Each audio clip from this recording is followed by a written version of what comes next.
Desde Huancayo, la tierra indomable, nuestro paisano también, Víctor Alberto Gil Malma, venimos a dedicarle este homenaje. Los chicos de Los Dávila, Cantu, Perú.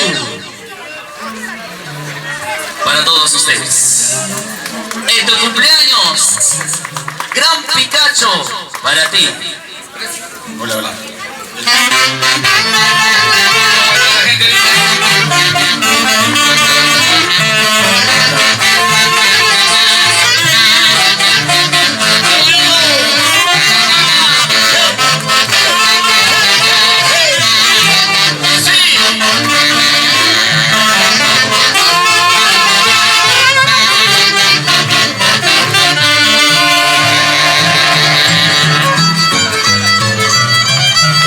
Siempre y para siempre, este homenaje póstumo a nuestro gran picaflor de los Andes, Víctor Alberto Gil Malma.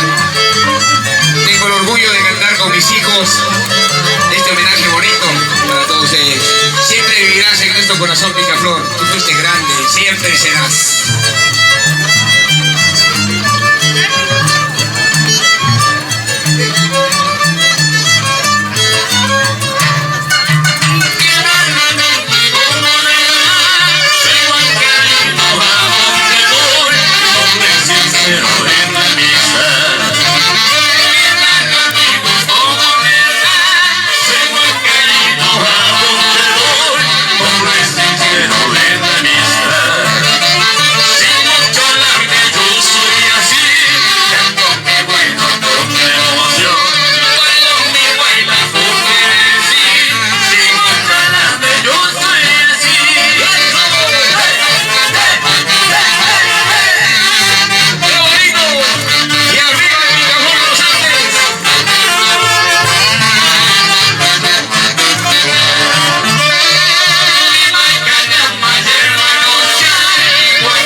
Aplauso, por favor, Lima, amigos, hermanos, ustedes, gracias.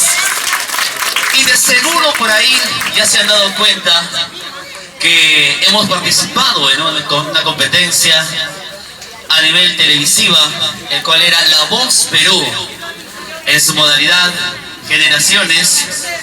Y esta canción fue parte del repertorio musical que presentamos en esa oportunidad, y también el logro que tuvimos en ese primer lugar en La Voz Perú fue gracias a la gran composición que nos tuvo Víctor Alberto Gil Malva. Entonces el premio no solamente es de nosotros, sino también de él. Fuerte los aplausos, por favor.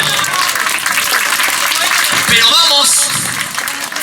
vamos con una cancioncita más, porque él se lo merece. Para ti, Picaflor de los Andes. Gracias. Hemos tenido la suerte de compartir nuestra música a nivel de todo el Perú, también a nivel internacional. Hemos llevado la música de Picaflor de los Andes a otras latitudes del mundo. De verdad, muy orgullosos de ello. Siempre llevamos en el corazón esa insignia de ser peruanos, de ser huancaínos, de ser los hijos del Picaflor. De verdad nos sentimos como ellos. Y tengo también el orgullo, una vez más digo, de cantar con mis hijos. Eso es algo que no se puede explicar. Es algo bonito, es un sentimiento increíble. Tuve la oportunidad de cantar. Justo estoy con mi hijo mayor acá. Entonces, esta canción, si me pongo a llorar, no se molesta. No se molesta. Seguramente el Picaflor dijo, le cantó a su hijo, a sus hijos, y dijo, entonces esta canción es muy sentida para mí. Personalmente, yo amo este tema. Dice.